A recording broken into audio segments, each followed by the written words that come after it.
बच्चों, मैं दीपा शर्मा आपको क्लास टेंथ की एसएसटी यानी कि सामाजिक विज्ञान के पहला चैप्टर जो इतिहास में है, जिस बुक का नाम है भारत और समकालीन विश्व। बुक का क्या नाम है बच्चों? भारत और समकालीन विश्व में इतिहास का चैप्टर है क्रांति। किस क्रांति? कौन सी क्रांति है बच्चों? फ्रांस की क्रांति, रूस की क्रांति। फिर मगर प्रशासनिक क्षेत्र में, उससे आगे बढ़ा रही, मगर प्रशासनिक क्षेत्र में उसने क्रांतिकारी सिद्धांतों का समावेश किया ताकि पूरी व्यवस्था अधिक तर्क संगत और कुशल बन सके। 1804 की नागरिक संहिता, जिसे आमतौर पर नेपोलियन की संहिता के नाम से जाना जाता है। 1804 की नागरिक संहिता को बच्चों किस नाम से जाना जाता है? नेपोलियन की संहिता के नाम से जाता है। ने जन्म पर आधारित विशेष अधिकार समाप्त कर दिए थे। उसने कानून के समक्ष बराबरी और संपत्ति के अधिकार को सुरक्षित बनाया। इस संहिता को फ्रांसीसी नियंत्रण के अधीन क्षेत्रों में भी लागू किया गया। डच गणतंत्र, स्विट्जरलैंड, इटली और जर्मनी में नेपोलियन के प्रशासनिक विभाजनों को सरल बनाया। सामंती व्यवस्था को खत्म किया गया और किसानों को भूदायित्व और जागीरदारी शुल्कों से मुक्ति दिलाई गई। शहरों में भी कारीगरों की श्रेणी संघों के नियंत्रणों को हटा दिया गया। यातायात और संचार व्यवस्थाओं को सुधारा गया। किसानों, कारीगरों, मजदूरों और नए उद्योगपतियों ने नई नई मिली आजादी चकी। उद्योगपतियों और खासतौर पर सामान बनाने वाले लघु उत्पादक यह समझने लगे कि एकमात्र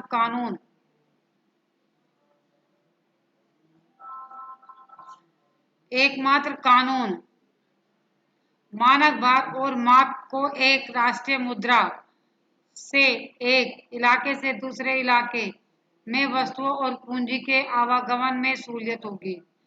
लेकिन जीते हुए इलाकों में स्थानीय लोगों की फ्रांसीसी शासन के प्रति मिली-जुली प्रतिक्रियाएं थी। शुरुआत में अनेक स्थान जैसे आयरलैंड और स्विट्जरलैंड और साथ में ही कई शहर जैसे ब्रसेल्स, मेज, मिलान और वारसा में फ्रांसीसी सेनाओं का स्वतंत्रता का तोहफा देने वालों की तरह स्वागत किया गया। मगर यह शुरुआती उत्साह शीघ्र ही दुश्मनी में बदल गया जब यह साफ होने लगा कि नई प्रशासनिक व्यवस्थाएं राजनीतिक स्वतंत्रता के अनुरूप नहीं थी। बढ़े हुए कर, सेंसरशिप और बाकी रोक को जीतने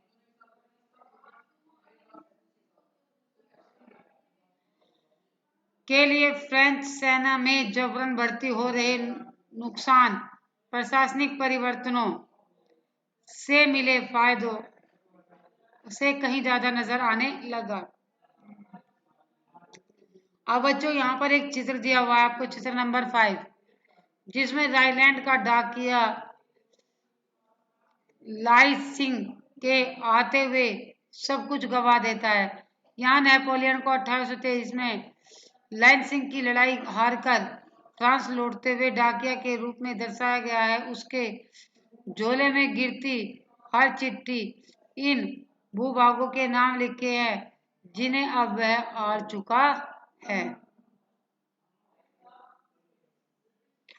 अगला हेडिंग है यूरोप में राष्ट्रवाद का निर्माण। अगर आप मध्य 18वीं सदी में के यूरोप के नक्शे को देखें तो इसमें वैसे राष्ट्रीय राज्य नहीं मिलेंगे जैसा कि आज है, जिन्हें आज हम जर्मनी, इटली और स्विट्जरलैंड के रूप में जानते हैं। वे तब राजशाहियों, डचियों और कैटरनों में बटे हुए थे, जिनके शासकों के स्वायत्त क्षेत्र थे। पूर्वी और मध्य यूरोप निरंकुश राजतंत्रों के अधीन थे और इन इलाकों में तरह तरह के लोग रहते थे। वे अपने आप को एक सामूहिक पहचान या किसी समान संस्कृति का भागीदार नहीं मानते थे। अक्सर वे अलग अलग भाषाएं बोलते थे, विभिन्न जातियों समूहों के सदस्य थे। उदाहरण के तौर पर ऑस्ट्रिया हंगरी पर शासन करने वाला हैसबर्ग साम्राज्य कई अलग अलग क्षेत्रों के जनसमूहों को जोड़कर बना था। इसमें एल्प्स का टिरोल, ऑस्ट्रेलिया और सुडेनलैंड जैसे इलाकों के साथ साथ बोहेमिया भी शामिल था, जहां के कुलीन वर्ग में जर्मन भाषा बोलने वाले ज्यादा थे। हेब्सबर्ग साम्राज्य में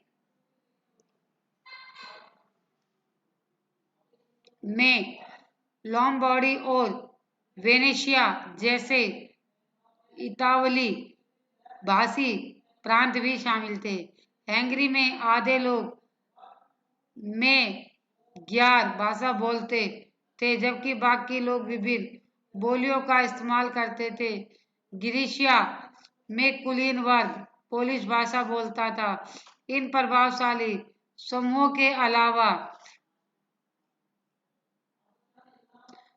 के अलावा हेब्सबर्ग साम्राज्य की सीमा रेखाओं के भीतर भारी संख्या में खेती करने वाले लोग अधीन व्यवस्था में रहते थे, जैसे उत्तर में बोहेमियन और स्लोवाक कानियोला में स्लोवेन्स, दक्षिण में क्रोएट और पूरब की तरफ ट्रांसिल्वेनियन में रहने वाले रोमन लोग। ऐसा फर्क राजनीतिक एकता को आसानी से बढ़ावा देने वाला नहीं था। इस तरह तरह के समूहों को आपस में बांधने वाला तत्व केवल सम्राट के प्रति सबकी निष्ठा थी। राष्ट्रवाद और राष्ट्रगण का विचार। बच्चों, यहाँ पर एक कलरफुल पिक्चर दे रखी है। पिक्चर नहीं है, कुछ महत्वपूर्ण तिथियां हैं। ये तिथियां जो है आपके बोर्ड में ऑब्जेक्टिव टाइप क्वेश्चनों में आती हैं। अब देखो ये क्या है कि पहला क्वेश्चन आपका बनेगा नेपोलियन का इटली पर हमला। नेपोलियाई युद्धों की शुरुआत कब से हुई थी? 1797 से।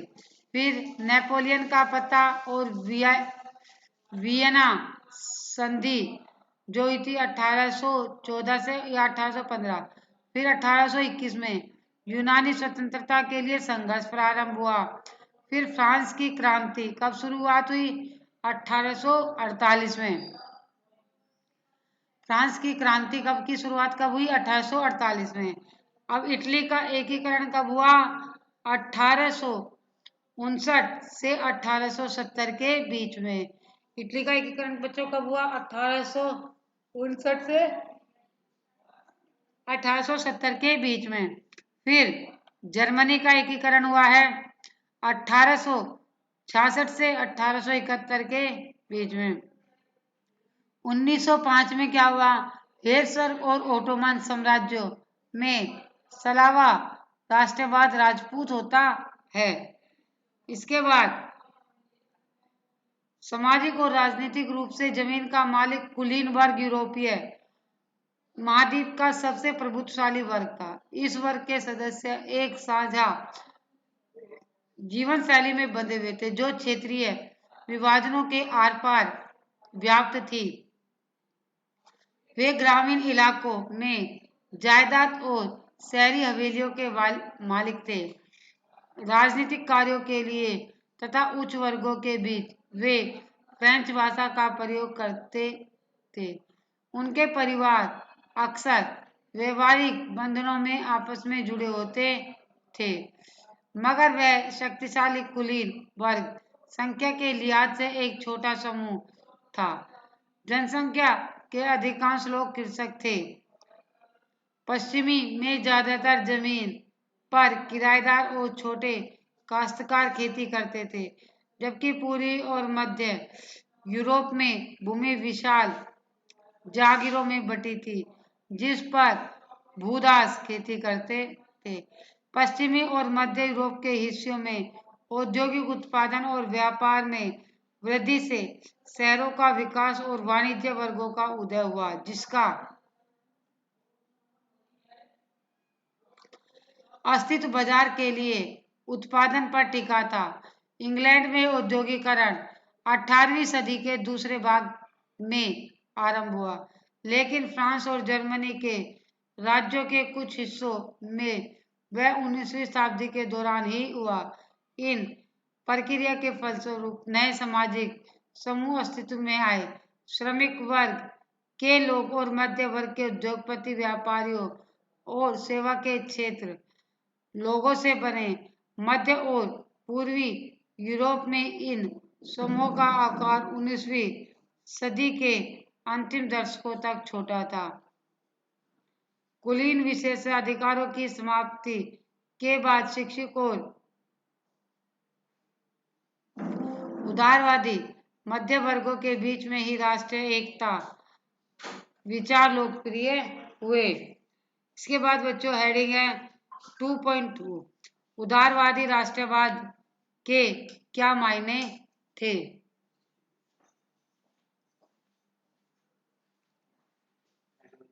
यूरोप में 19वीं सदी में शुरुआती दशकों में राष्ट्रीय एकता से संबंधित विचार उदारवाद के करीब से जुड़े थे। उदारवाद यानी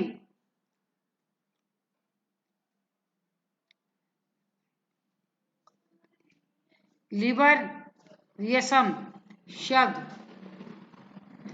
लातिन भाषा के मूल लिबर पर आधारित है, जिसका अर्थ है आजाद। नए मध्यम वर्गों के लिए उदारवाद का मतलब था व्यक्ति के लिए आजादी और कानून के समक्ष सबकी बराबरी। राजनीतिक रूप से उदारवाद एक ऐसी सरकार पर जोर देता था जो सहमति से बनी हो। फ्रांसीसी क्रांति के बाद से उदारवाद निरंकुश शासक और पादरी वर्ग के विशेष अधिकारों की समाप्ति, संविधान और संसदीय प्रतिनिधि सरकार के पक्षधर थी। 19वीं शताब्दी के उदारवादी निजी संपत्तियों के स्वामित्व की अनिवार्यता पर भी बल देते थे, लेकिन यह जरूरी नहीं था कि कानून के समक्ष बराबरी का विचार सबके लिए मताधिकार के पक्ष में था। आप याद करें कि क्रांतिकारी फ्रांस उदारवादी प्रजातंत्र का पहला राजनीतिक प्रयोग था और वहां मत देने और चुने जाने का अधिकार केवल संपत्तिवान पुरुषों को ही हासिल था। संपत्ति विहीन पुरुष और सभी महिलाओं को राजनीतिक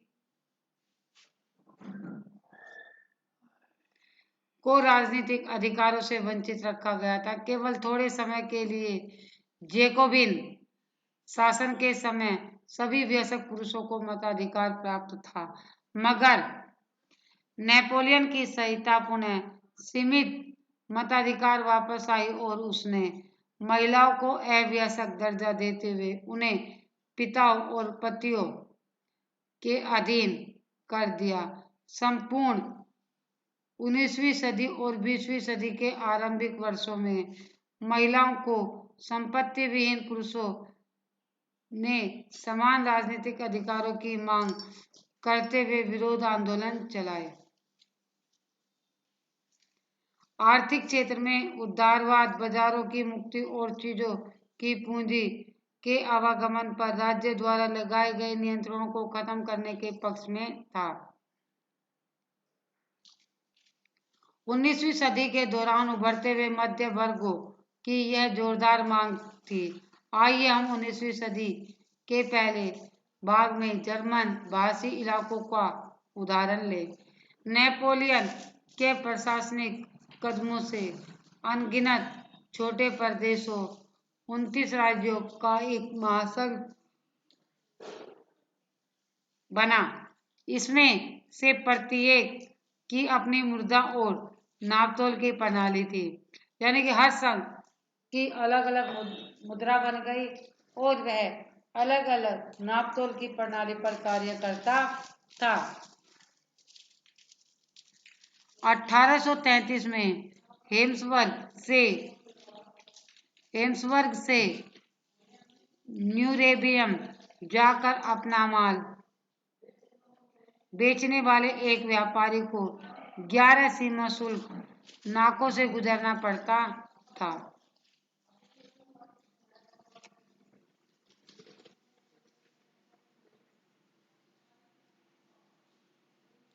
और हर बार लगभग 5% सीमा शुल्क देना पड़ता था। शुल्क अक्सर वस्तुओं का वजन या आकार के अनुसार लगाए जाते थे, चूंकि हर क्षेत्र की अपनी नापतोल व्यवस्था थी, अतः हिसाब लगने का समय लगता था। मसलन कपड़े को नापने का पैमाना एले था, जिसकी लंबाई जगह बदलते के साथ घटती बढ़ती थी। अगर एक एले कपड़ा फ्रैंकफर्ट में खरीदा जाता तो 54.7 मीटर मिलता, मेज में 55.1 सेंटीमीटर और न्यूयॉर्क में 65.6 सेंटीमीटर और फ्राइबर्ग में 53.5 सेंटीमीटर। नए वाणिज्य वर्ग ऐसी परिस्थितियों को अधिक विनिमय और विकास में बाधक मानते हुए ऐसे अनेक एकीकृत अधिक क्षेत्र के निर्माण के पक्ष में तर्क दे रहे था, जहां वस्तुएं, लोग और पूंजी के आवागमन बाधा रहित हो।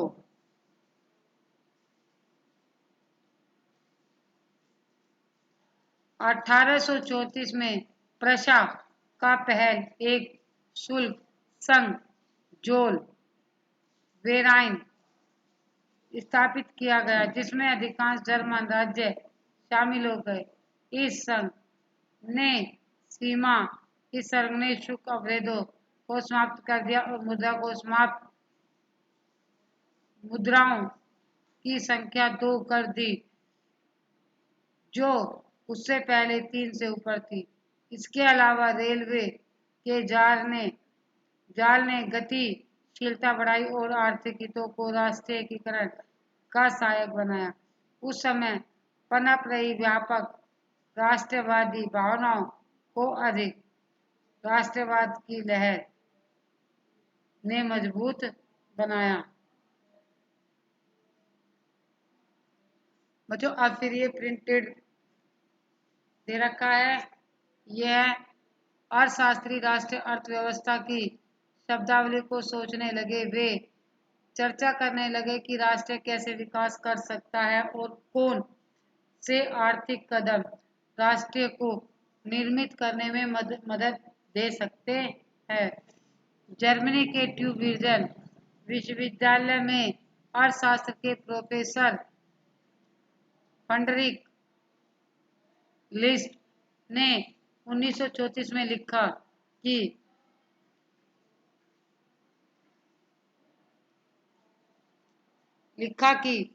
जेल वाइन का लक्ष्य जर्मन लोगों को आर्थिक रूप से एक राष्ट्र में बांध देना है।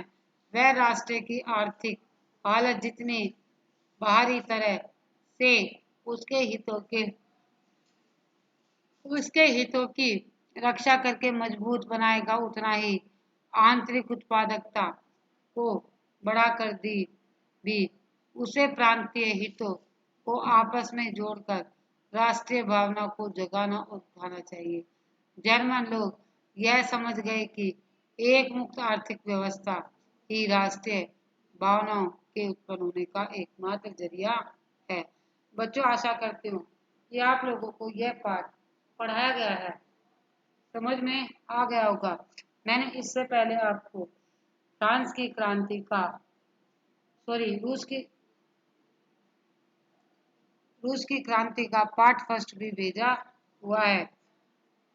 यूरोप में राष्ट्रवाद, जिस पार्ट का क्या नाम है, यूरोप में राष्ट्रवाद का उदय, भेजा हुआ है।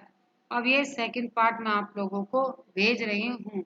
बच्चों, जितना भी उठ सके हमसे जुड़ने की कोशिश कीजिए। आपके सहयोग से ही हम आगे बढ़ सकते हैं।